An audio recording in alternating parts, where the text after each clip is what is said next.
Hi guys, welcome back to the channel. In today's video I will be repotting this tiny twin trunk oak into this mame pot that I got from Jonas of Bonsai Cornwall. So stick around and see how I get on.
So there we go guys, that's all potted up in its mame pot.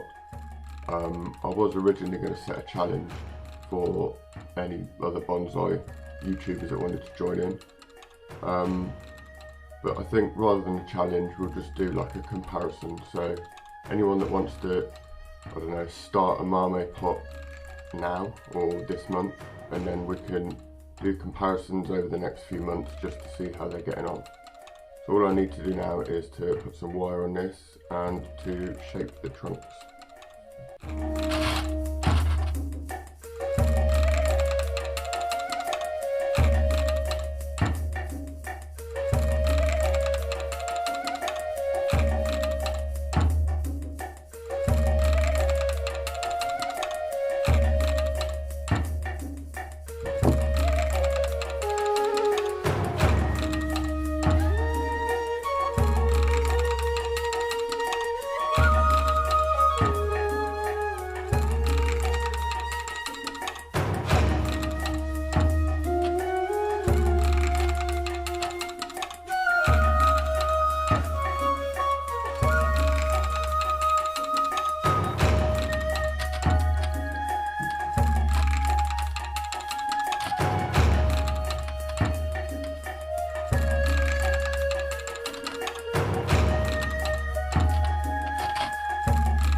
There we go guys, my tiny mame twin trunk oak, repotted and styled. Fingers crossed for spring to see how it goes on. If you'd like to take part or join, when you upload your video, make sure you tag my channel name in it, and I look forward to seeing what you come up with. Thanks for watching. Don't forget to give me a like, sub and a share, maybe even drop me a comment if you like, and I will see you in the next one.